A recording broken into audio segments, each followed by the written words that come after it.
வெரைட்டின்னு சொல்லலாம். கொல்லம், திருவனந்தபுரம், இந்த மாதிரி திருவனந்தபுரம் சைட்லாம் போனீங்கன்னா வந்து பார்த்தீங்கன்னா இந்த மாம்பழம் வந்து பார்த்தீங்கன்னா ஒவ்வொரு வீட்லேயும் கம்பல்சரி இருக்கும். ஏன் பார்த்தீங்கன்னா அதோட பழத்தோட டேஸ்ட் வந்து பார்த்தீங்கன்னா அந்த மாதிரி இருக்கும். ஓகே, நல்லா வந்து பார்த்தீங்கன்னா சிகப்பு கலந்த பழுப்பு நிற கலர் அழகாக அப்படி கலராக இருக்கும். ஓகே, எப்படி மியாசாகி எப்படி கலராக இருக்குமோ அந்த மாதிரி கலரில் வரக்கூடியது.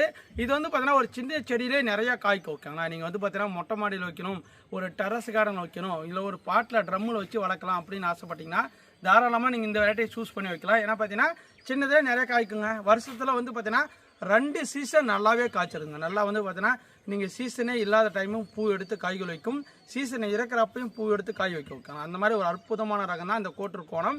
இது நார் சத்து அதிகமாக இருக்கும். ஏன்னா இப்போ இந்த பழத்துக்கு வந்து பார்த்தீங்கன்னா நார் சத்து அதிகமாக இருக்கும். சாப்பிட்றதுக்கு வந்து பார்த்தீங்கன்னா ஒரு ஐஸ்கிரீம் சாப்பிட்ற எப்படி இருக்குமோ அந்த மாதிரி டேஸ்ட்டில் இருக்கும். ஓகே, நிறைய பேர் சாப்பிட்ருப்பீங்க. சாப்பிட்டவங்க எல்லாமே கீழே கமெண்ட் பண்ணுங்கள். நம்மக்கிட்ட வாங்கணும் எல்லாருக்குமே இந்த மாதிரி ஃப்ரூட் எக்ஸ்சேஞ்ச் பிளான் வாங்கணும் எல்லாருக்குமே காய் வச்சிருக்கு. கம்பல்சரி செக் பண்ணி பாருங்கள். ஓகேங்களா, எல்லாமே பட்டிங் பிளான்ட்டுங்க. ஒரு எல்லாமே வந்து பார்த்தீங்கன்னா பட் பண்ண பிளான்ட்ஸ் எல்லாமே நல்லா மெச்சூரான பிளான்ட்ஸ். இங்கே பாருங்கள், ஸ்டெம்முலேருந்து எல்லாமே நீங்கள் பார்க்கலாம். ஓகேங்களா, இங்கே பாருங்கள் பூக்கள் எடுத்துருக்கு நீங்கள் பார்க்கலாம். பாருங்கள் பூக்கள் எடுத்திருக்கா.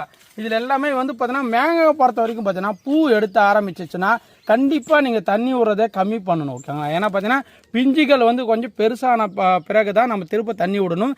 நிறைய பேர் பண்ணுற மிஸ்டேக் அதுதான். பூ அடித்தா நிறைய தண்ணி விடணுங்க, அப்போ தான் நல்லா காய் வரும் அப்படின்னு ஆசைப்படுவாங்க. நீங்கள் இப்போ எந்த பழங்கள் தனிமை பூக்கள் இறக்கும் போது நிறைய தண்ணி விட்டிங்கன்னா போதும், அந்த பூக்களை எல்லாமே கொட்டி போயிடும். ஓகேங்களா, அதனால் வந்து பார்த்தீங்கன்னா பூ இடத்துலேருந்து பார்த்தீங்கன்னா அப்போ லைட்டாக தண்ணி கொடுக்கணும். சும்மா கம்மியாக மீடியமாக செடி வாடுதா அப்போ தண்ணி கொடுத்தா போதும்.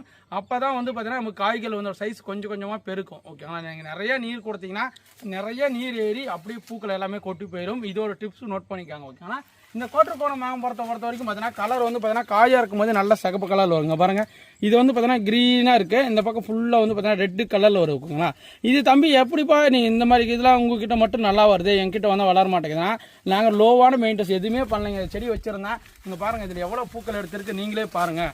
இங்கே பாருங்கள், பூக்கள் எல்லாமே எடுத்திருக்கு, சூப்பராக இருக்குது. எல்லாமே வந்து பார்த்தீங்கன்னா மேலே எல்லாமே பூக்கள் வந்துருக்கு. எல்லாமே பிரான்ச்சஸோடு இருக்குது. எல்லாமே மெச்சூரான பிளான்ட். கிட்டத்தட்ட வந்து பார்த்தீங்கன்னா இதெல்லாம் 2 இயர்ஸ் ஆன பிளான்ட்டு. நீங்கள் தாராளமாக வாங்கலாம். ஏன்னா பார்த்தீங்கன்னா நம்மக்கிட்ட வாங்குற பிளான்ஸ் எல்லாமே ஃபஸ்ட்டு குவாலிட்டியாக இருக்கும். ஓகே, பாருங்கள் நல்லா இந்த மூடப்பெல்லாம் பாருங்கள் எந்த அளவுக்கு நல்லா ஸ்ட்ராங்காக இருக்குன்னு. ஓகே, நல்லா மெச்சுருங்க.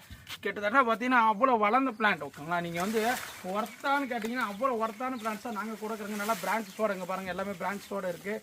பூ பிஞ்சுகள் மேக்ஸிமம் வந்து பார்த்தீங்கன்னா ஒரு சில பிளான்ட்டில் பூக்கள் எடுத்திருக்கு, ஒரு சில